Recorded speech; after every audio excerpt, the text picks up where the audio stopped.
Hey Waffle Gang, I do hope you are well. My name is Mark and today we're checking out some more relationship stories, and if you do love a Reddit story, why not consider hitting that like, that subscribe, maybe that notification bell too, and let's crack on with today's first story. Now today's first story comes from a throwaway account called Throwaway Second Baby Maybe, who says 29/31 female. Wife wants to have another baby despite both agreeing never to get pregnant again after her first pregnancy being a nightmare. 2 years ago, my wife gave birth to our baby boy. He is wonderful and we both love him very much. My wife had an absolutely horrible pregnancy experience. She was in good health before the pregnancy, as was I. Neither of us were athletes or anything, but we casually exercised and were conscious of what we ate, but we weren't on strict diets or anything. Despite being in good health, her pregnancy was awful. She threw up almost every day for the first 2 trimesters. Her legs and feet became shockingly swollen. She developed diabetes and high blood pressure, and her liver and kidneys became at risk of being damaged. On and off anemia issues and a whole book of other random things I can't remember all of. All of this was despite working so hard with her doctors to mitigate the issues. She was put on many medications, given diet plans, low stress, stretching exercises. She had to stop working in the 3rd month because of how sick she became. I helped her all I could. My entire life outside of work revolved around caring for her. I made all her meals, which became increasingly restrictive as more complications arose, and she was put on and taken off various medications. I bathed her, dressed her, cleaned up her vomit multiple times a week, changed so many bed sheets because she would sweat profusely or accidentally pee herself. Sometimes because she was in too much pain to get up. Sometimes because she couldn't realize she needed to pee. Cleaned her poo a few times, helped her wipe herself.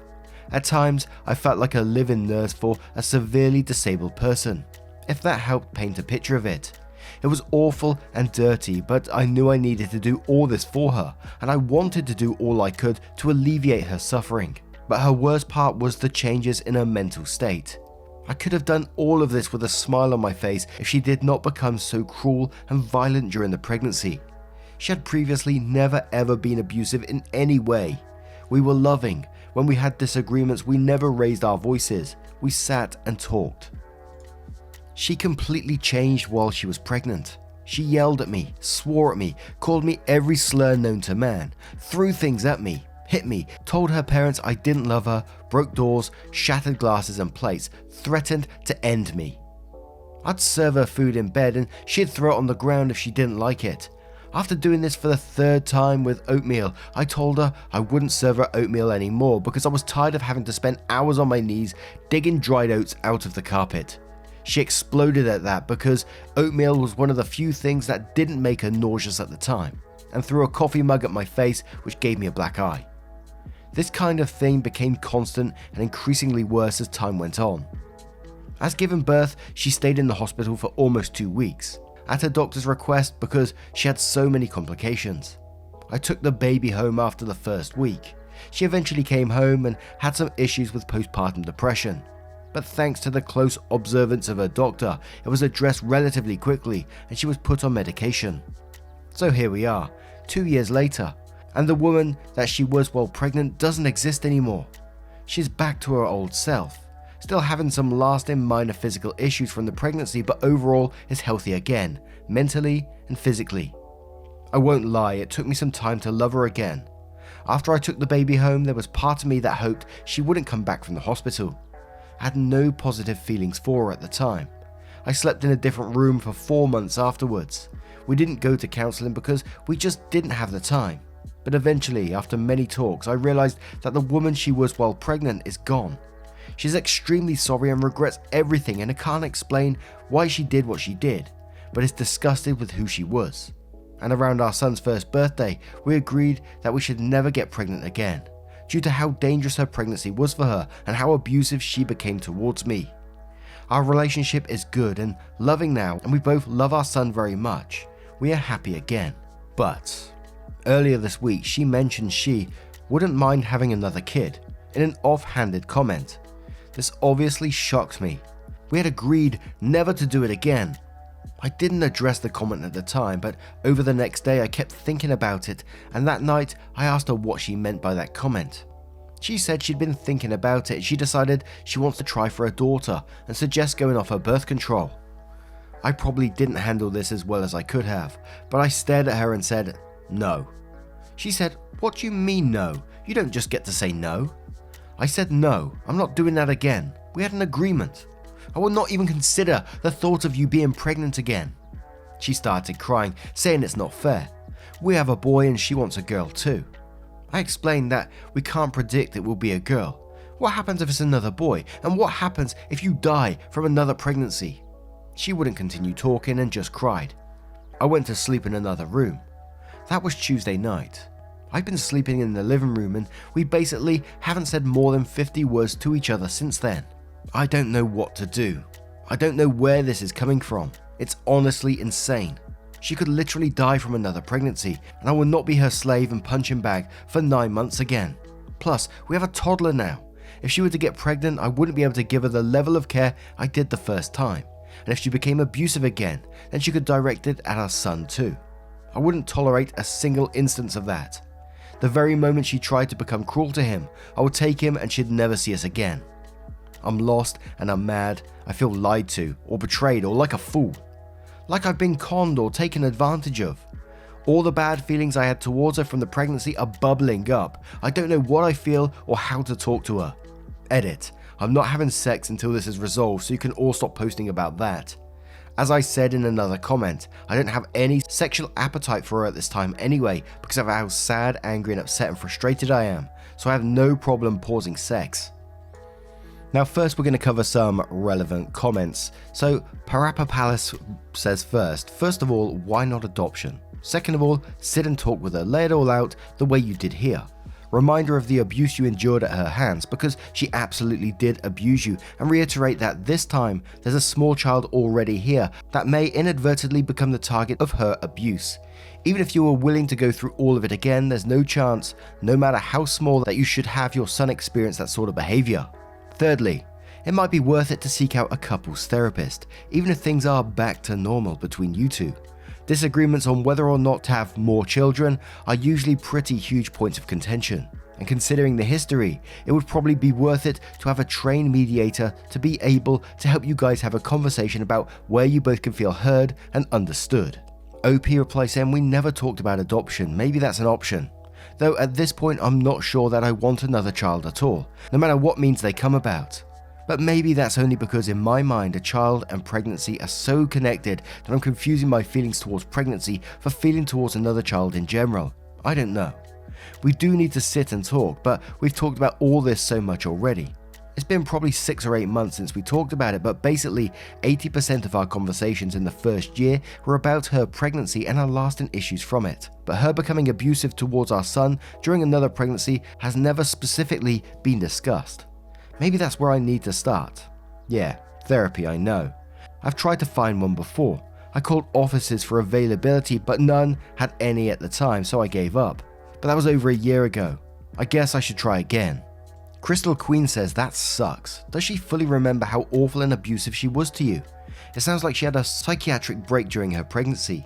You are already clear that this is a deal breaker for you, so I suggest the next time you speak about that, you are clear you will leave if she puts you in that situation. You should not tolerate being abused again, and it's awful that she would even consider getting pregnant again considering everything that happened the last time. Opie replies saying, I assume she remembers. We've had many discussions about everything that happened during her pregnancy, including how she treated me. I'll say like 80% of all conversations we had in the first year after my son's birth were about it. It has been 8-ish months since we had a real conversation about any of it, but I thought that was because we had resolved everything and felt good about it. I hope she wouldn't have forgotten all of our talks over the last 8 months. AJG says, playing devil's advocate. I swore with every pregnancy I'd never do it again because it can be so miserable. But time, love and maternal instinct makes me forget all the suffering and think it wasn't that bad. My husband reminds me, I tell him that it wasn't true. And then when I'm pregnant, oh yeah, he was right and I hate this. Granted, your situation is extreme. I agree with your no, but your wife really may have forgotten how bad to an extent. Read her your post so she can remember. Opie replies saying, A lot of people here are saying similar, that she can forget the bad parts of pregnancy after birth. I get that, but we literally spent that whole first year talking about how horrible it was almost every single day. Now, over the past 8 months, we have sporadically talked about it, but everything felt resolved. It was a topic maybe once a week for those 8 months, and now she might have forgotten a lot of it. I don't know how that makes me feel.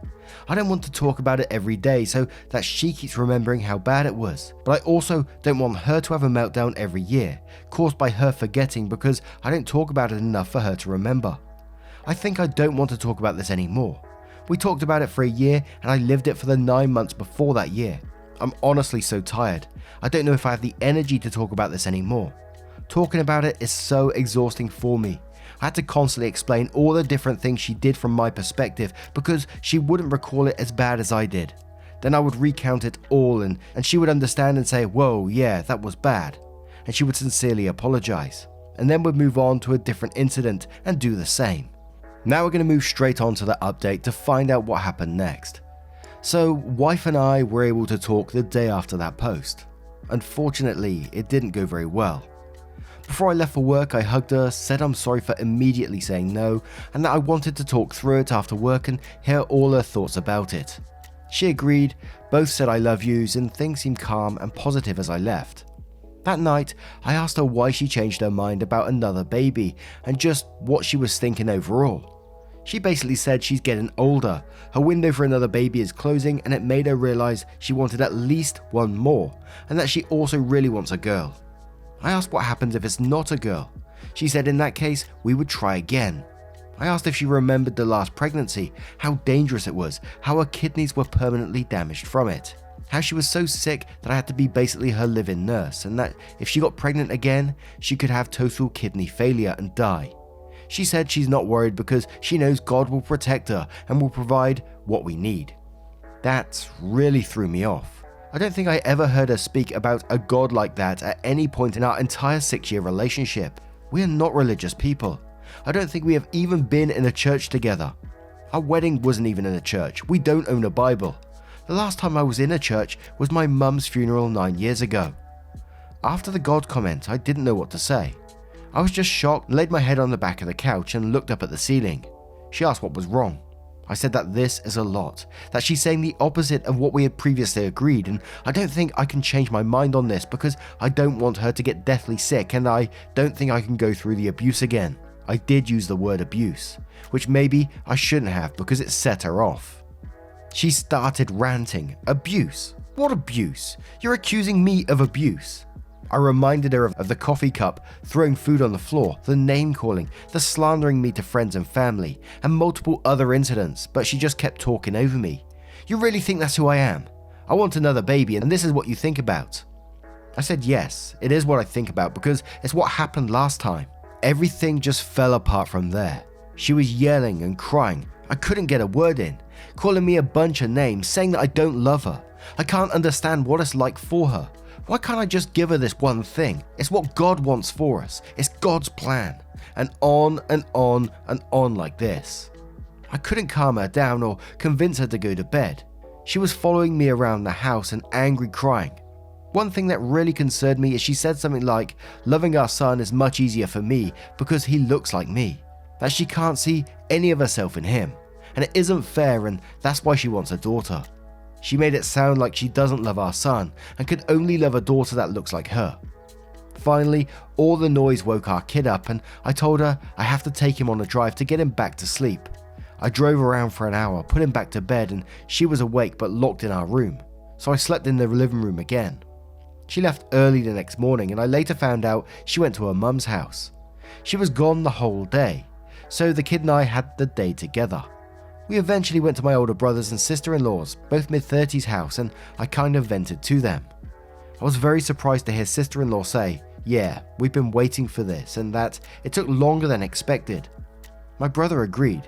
They basically said they've seen this in her for as long as we've been together, and were concerned but unsurprised with her behavior during the pregnancy, and that the pregnancy let the genie out of the bottle, that who she was at the time is who she really is. They see her slipping more into that behavior every time we hang out and they are concerned. I told my wife that Kiddo and I were staying at brother's last night. She never replied, and that's where I still am today. I took a sick day today and probably will tomorrow. I'm lucky my boy is such an easygoing kiddo. 90% of the day he is giggly and happy and loves to give hugs. For me, he honestly relieves more stress than he creates, lol, and luckily my brother and sister-in-law can't get enough of him. I think I might have to divorce my wife. I've been talking to my brother about it and mentioning marriage therapy, but he said to be careful because therapy could just make my wife hide her ways just long enough to get pregnant again. He says she is very manipulative and is relieved I'm finally starting to see it. I really didn't think she was this kind of person, but I guess I've been willfully ignorant this whole time. As some of you said in the last post, I think I've been lying to myself. Brother and sister-in-law say she didn't go back to normal after the birth. She just dialed it back a little and I told myself it was normal. I feel lost. I think I need to get divorced. I don't want to, but I think the only other option is to stay with her, which I also don't want to do. I wish I could stay with my son at my brother's forever and never have to acknowledge the real world ever again. And we've covered a few stories before, like regarding abusive relationships, and sometimes from the sister and brother-in-law's point of view, these stories have been in the past, where they've asked how they can approach a relationship like this. And generally the advice was like, sometimes you can't say anything because it may push them further away and isolate them further, so to step back and wait for them to come to you is the best option. And I wonder if that's what brother-in-law and sister-in-law was doing in this situation. And I'm glad, that OP could turn to them in the end and get some perspective of what they've been seeing as well, and that they've been seeing this coming for a very, very long time. And the initial first part of this, before the update, didn't sit right with me at all the way through. When we got to the comments and people were talking about, counselling, marriage counselling and stuff like that, I'm not saying it's a bad thing or anything like that, but coming from my point of view, if I was in that situation, I wouldn't be able to sit back and tolerate someone laying their hands on me like that.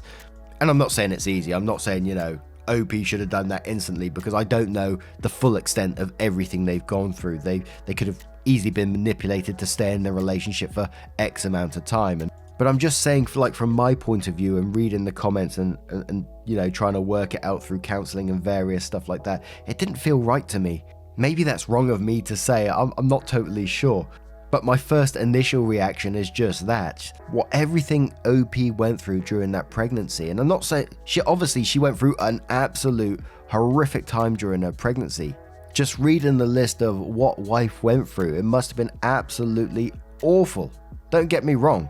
But OP also lists everything she'd done to him. She swore him, called him every slur known to man, threw things at him, hit him, told parents and friends that, he didn't love her, broke doors, shattered glasses, threatened to kill him. I mean, holy shit.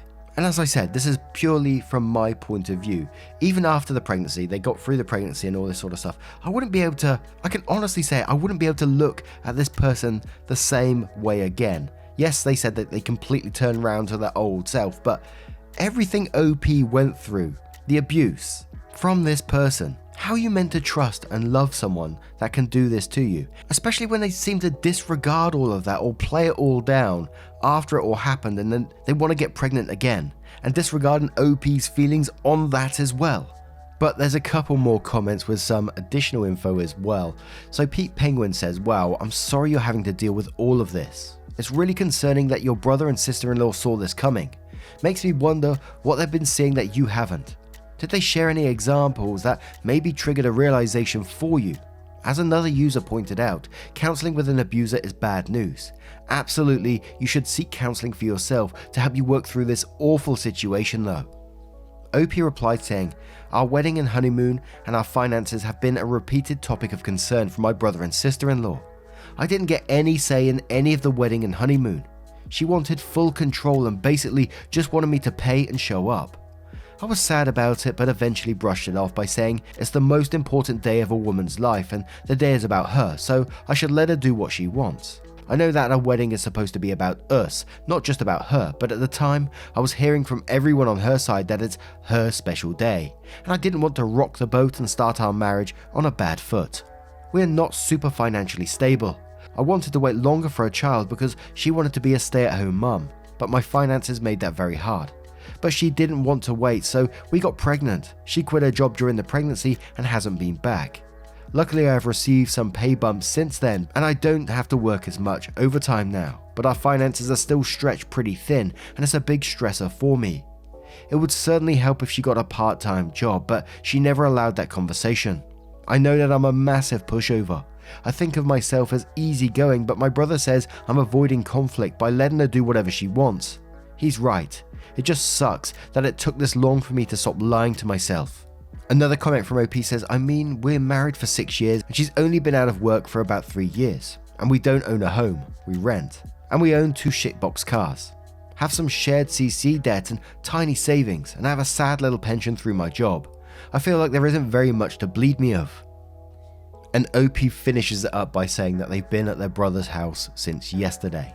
So I'm very, very glad that they're in a safe environment at the moment, and I hope they continue to stay in that safe environment, and the brother and sister-in-law really helps OP through this. It sounds like they will need some help going forward, especially after everything they've been through.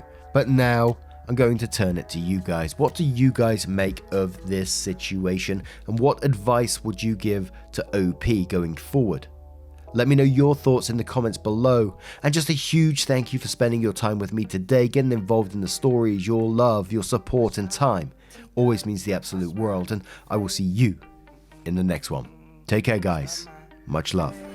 Wake up, get up, stretch my legs, eat some breakfast, milk and eggs, brush my teeth up, wash my face, throw my clothes on, start my day. Wake up, I can smell the smoke from the bacon.